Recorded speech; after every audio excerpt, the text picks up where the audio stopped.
در این ویدیو من سفری رو آغاز می کنم. در ابتدا از اصفهان به خوزستان و شهرستان مسجد سلیمان میام و از آبشار نگین و دریاچه شیرین بهار دیدن می کنم. در ادامه به شهر ایزه میرم و از جاده پیان به دیدن امامزاده سلطان احمد و روستای اون میرم. بعد از اون از اشکفت سلمان و کولفرح در شهر ایزه دیدن می کنم. ادامه سفر رو در ویدیوی بعدی ببینید. سلام دوستان، امیدوارم حالتون خوب باشه. تو این ویدیو من اومدم به استان خوزستان و اومدم کنار دریاچه شیمبار یا شیرین بهار. میخوام از این دریاچه دیدن کنم، محیط اطراف اون، و بریم آبشار شیرین بهار یا آبشار نگینم با هم ببینیم. میبینید که این دریاچه شیرین بهار واقعا محیط زیبا و جذابی داره. اون طرف جاده‌ام ویلاهای اقامتی مجتمع گردشگری نگین شیمباره. من خودم اولین بار میام اینجا و دیدنش واقعا جذاب و لذت بخشه. بریم ببینیم باز چی گیر میاد. دوستان یه جاده پیچ در پیچی بود، از این سرازیری اومدیم پایین و این سمت هم آبشاره. بریم و آبشار رو با هم ببینیم.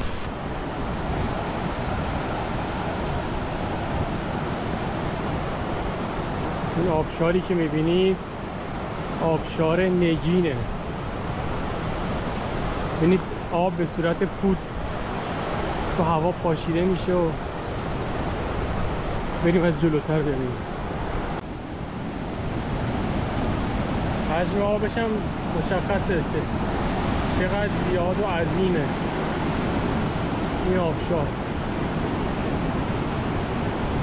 آبشار نگین در استان خوزستان و در 100 کیلومتری شمال شرقی شهر مسجد سلیمان واقع شده. این آبشار توسط تونلی ایجاد شده و سرریز آب دریاچه شیمبار رو به رودخونه میرسونه. شیمبار در لغت به معنی شیرین بهار هست.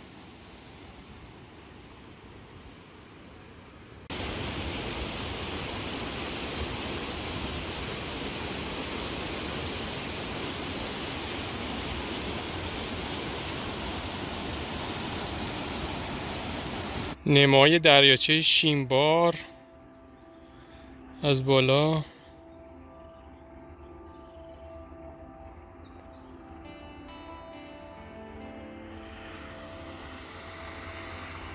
و اینم جاده‌ای که میره به سمت آبشار نگین.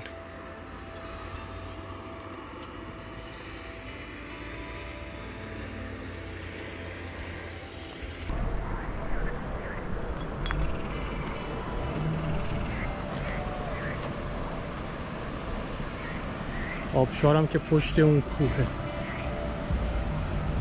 این جاده هم میره به سمت مسجد سلیمان. این طرف هم آلاچیقای گذاشتن برای مسافران.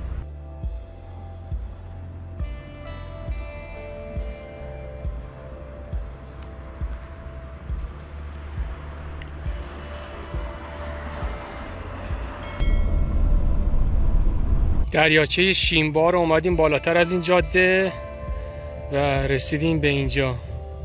خود دریاچه هم مشخص از اینجا هنوز. این دریاچه است.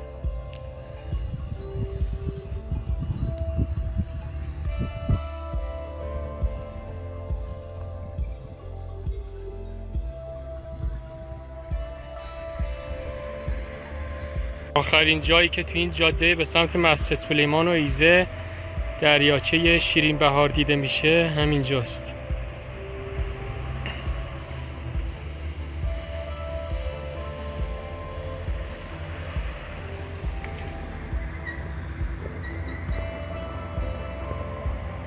دوستا من میخواستم بیام ایزه ولی تو جاده پمپ بنزین رو دیدم و داشتم رد میشدم. این پمپ بنزین یه سری آلاچیق داره تو محیط سرسبز و خیلی جالبی. منم خوشبختانه چادرم و زیرانداز چادرم آوردم، غذام حالا آوردم برای مایحتاجم و میخوام همینجا چادر بزنم بمونم. الان با ایزه تقریبا 1 ساعت و نیم 2 ساعت فاصله داریم.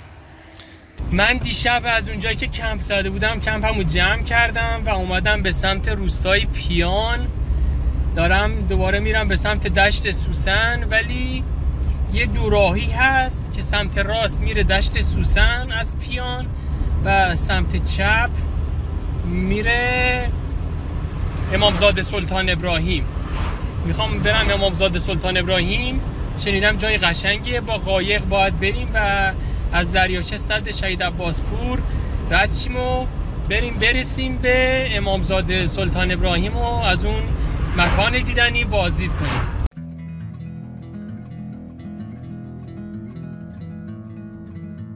تو راه امامزاده سلطان ابراهیمیم. چیزی که توجه منو جلب کرد اینه که اینجا سرسبزه ولی دشت پر از سنگه. ببینید همه جا پر از سنگای بزرگه، یعنی عجیبه. من تا حالا همچین چیز ندیدم، اینقدر سنگ. تو جاده امامزاده ابراهیم رسیدیم به این بلندی. ببینید با چه صحنه‌ای مواجه شدیم. دریاچه سد شهید عباسپور رویایی، همون جایی که رفتیم توش کمپ زدیم، اون طرف دریاچه کمپ زدیم تو ویدیو دشت سوسن. ببینید جزیره ها رو ببینید. دقیقاً من اون موقعی هم که تو کمپ بودم نشون دادم که این جزیره های کوچیکو.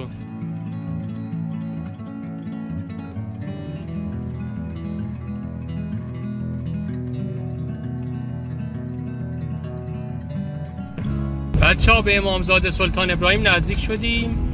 اون کلاهکش از اینجا پیداه.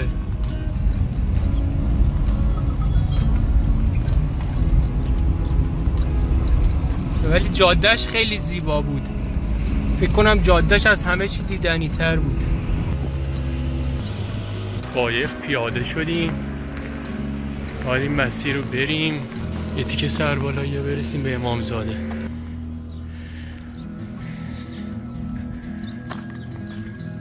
به امامزاده داریم نزدیک میشیم.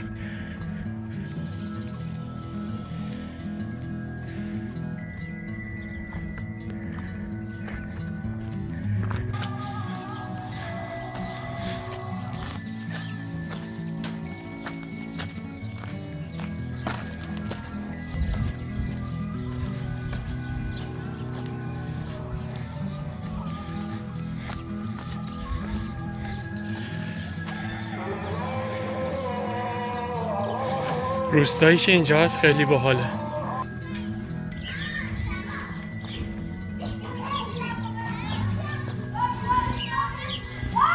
این چند جالبه.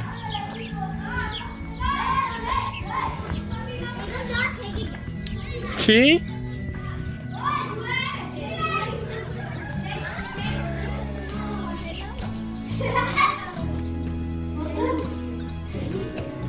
سلام.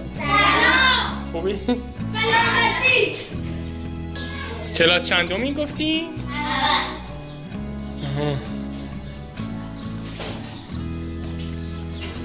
خب الان که مدرسه تعطیل شده؟ به زنگ تفریحتونه؟ یه کلاس دیگه دارید؟ خروس و جوجه هاش.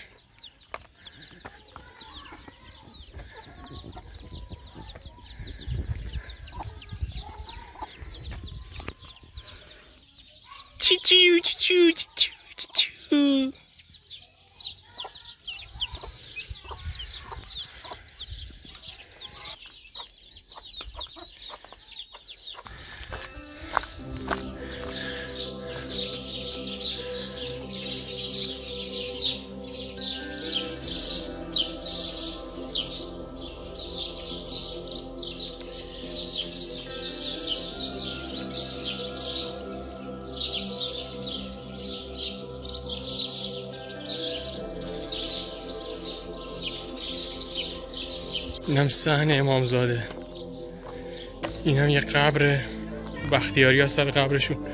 قبلا هم گفتم شیر سنگی میذارم.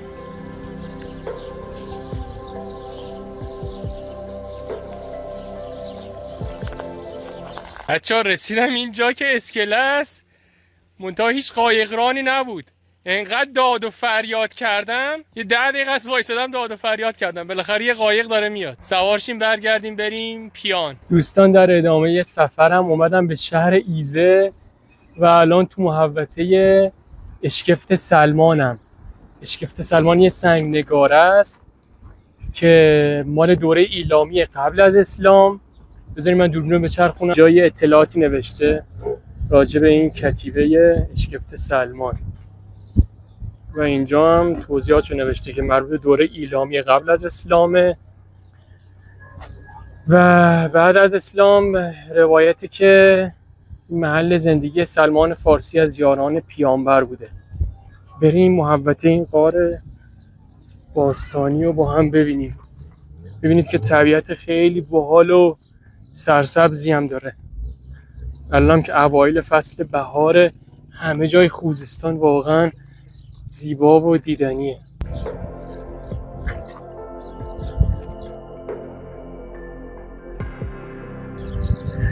طبیعت خوزستان واقعا، شمال خوزستان مخصوصا تو این فصل هر جاش برید بهشته. دهدز، ایزه، زراس، دشت سوسن. اشکفت سلمان در جنوب شهر ایزه واقع شده و شامل 4 نقش برجسته از دوره ایلامیان و یک ساختمان ویرانه متعلق به دوره اتابکانه. تمدن ایلامیان بخش بزرگی از جنوب غربی فلات ایران رو در پایان هزاره سوم در بر می گرفت و در دوره هخامنشیان به منطقه شوش کاهش یافت. 2 از نقش برجسته ها داخل غار و 2 دیگر در خارج از غار قرار دارند. بزرگترین خط نوشته خط میخی از دوره ایلامی در این غار وجود داره. این نخستین سنگ نگاره است که مراسم نیایش هانی پادشاه ایلامی رو به همراه وزیر و زن و فرزندش نشون میده. این نقش برجسته دارای کتیبه هایی به خط میخی ایلامیه. در دومین سنگ نگاره مراسم نیایش خانوادگی هانی به همراه زن و فرزندش به نمایش گذاشته شده که این نقش برجسته نیز دارای کتیبه است.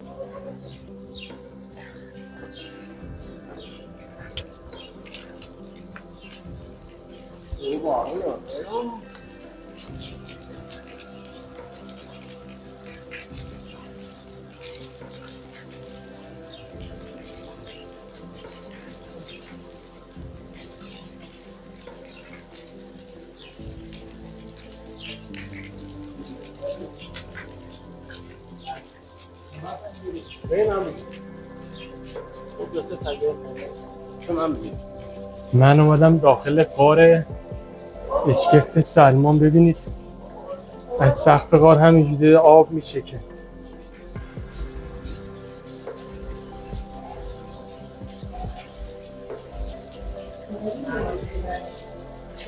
این جالبه.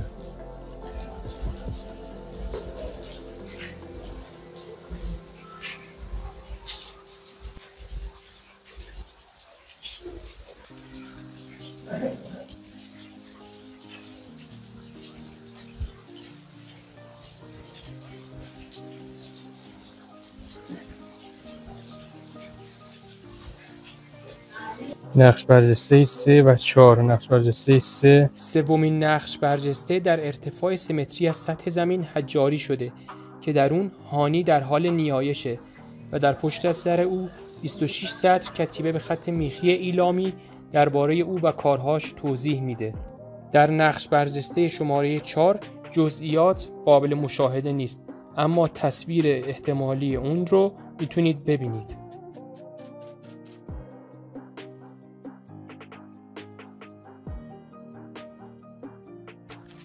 گفته میشه این ساختمان ویرانه نیایشگاه سلمان فارسی بوده، اما در واقع این ساختمان مربوط به دوره اتابکان و حدود 1000 سال قبله.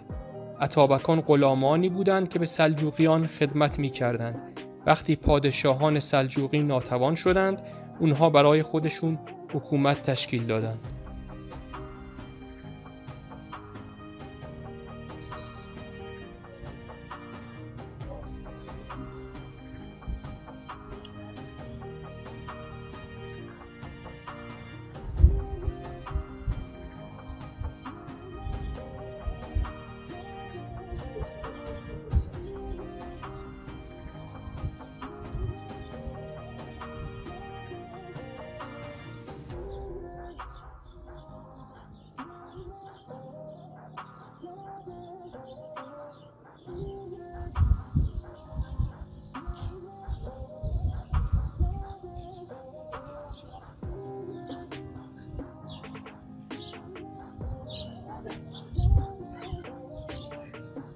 بعد از بازدید از اشکفت سلمان اومدیم محوطه باستانی کولفرح که یه سری کتیبه و آثار تاریخی داره از دوره قبل از اسلام و دوره ایلامیان. اینجا هم یه سری توضیحات راجع به نقش برجسته ها و قدمت اونا داده و گفتش اینجا 6 تا نقش برجسته در از دوره ایلامی. کول به معنای تنگه و فرح به معنای باز و فراخ است. اینجا یه نقش برجسته است که یه پادشاه ایلامی نشون میده که داره توسط ملازمانش حمل میشه روی یک تخت مربوط به 1100 سال قبل از میلاد. در تصاویر سنگی این نیایشگاه بیش از 400 نفر در حال نیایش دیده میشند و به گفته کارشناسان در این تصاویر نخستین نگاه بشر به مذهب و آیین شکل گرفته و حمل خدایان، قربانی کردن و اجرای موسیقی از دیگر صحنه‌های این سنگنگاره هاست.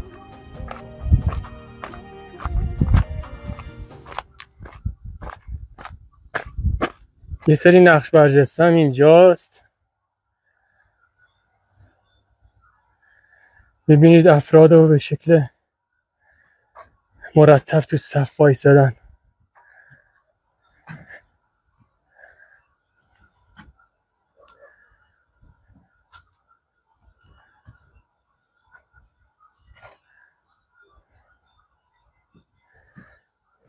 صدای دام عشایر هم شنیده میشه. یه نقش برجسته هم اینجاست. نوشته شاه یا حاکم ناشناخته ایلامی در حال نیایش به درگاه خدایان ایلامی است. در مقابل گاوهای کوهندار در حال قربانی شدن وسیله کاهنان. یه سری توضیحات هم اینجا نوشته. بریم ببینیم خود نقش برجسته‌اش کجا. اونها یه نقش برجسته اونجا پیدا کردن. در واقع یه کتیبه است.